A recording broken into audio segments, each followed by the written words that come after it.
हो चुका है और सहारा श्री के बाद उसका वारिस कौन बनेगा।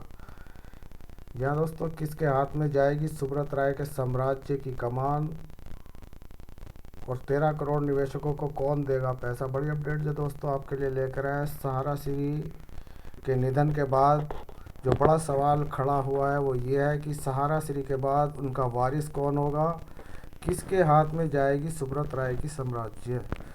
तो दोस्तों आप लोगों को मालूम होगा कि सहारा सुब्रत राय के निधन के बाद अब सबसे बड़ा सवाल यही है कि किसके हाथ में सहारा श्री परिवार की कमान जाएगी।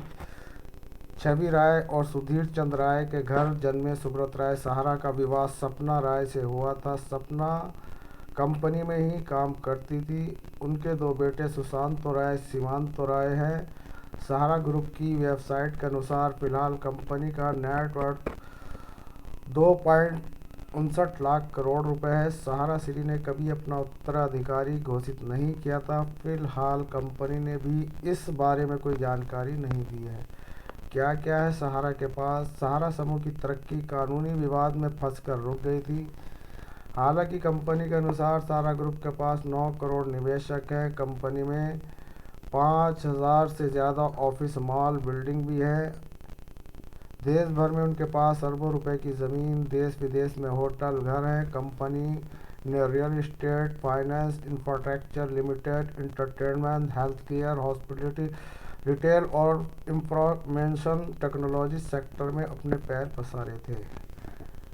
दोस्तों यहाँ पर विवाद जो है 2019 से कंपनी का चल रहा था, उसी को लेकर सहारा सुब्रत राय टेंशन में रहते थे और साल 2000 में कंपनी ने सहारा इंडिया रियल एस्टेट और सहारा हाउसिंग इन्वेस्टमेंट का IPO लाने की योजना बनाई थी। आवेदन करने पर सेबी ने उनकी कंपनी पर बायोडाटा मांग लिया। सहारा पर निवेशकों का पैसा गलत तरीके से इस्तेमाल करने के आरोप लगे।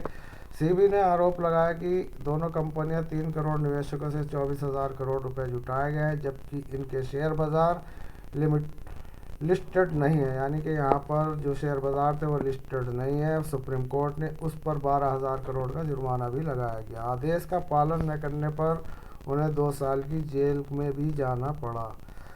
तो दोस्तों सवाल ये उठता है कि सहारा के जो पीड़ित निवेशक हैं, जिनका यहाँ पर 85,000 करोड़ रुपया फंसा हुआ है, कुछ सहारा की 4 सोसाइटियों में, कुछ सहारा की चिटफंड इकाइयों में, कुछ सहारा के रियल एस्टेट में, कुछ हाउसिंग बॉन्ड में, न जाने कितनी विभिन्न इकाइयों में निवेशकों का करोड़ों रुपया लगा हुआ है। सहारा श्री तो परलोक सिधार गए, लेकिन अब निवेशकों का पैसा कैसे मिलेगा, यही एक बड़ा सवाल सब निवेशकों के सामने है। तो दोस्तों इस सवाल का जवाब अभी हमारे पास नहीं है और भविष्य में इसका क्या सवाल इस सवाल का जवाब निकल कर आएगा वो हम आपके लिए अगली वीडियो में ज़रूर लेकर आएंगे।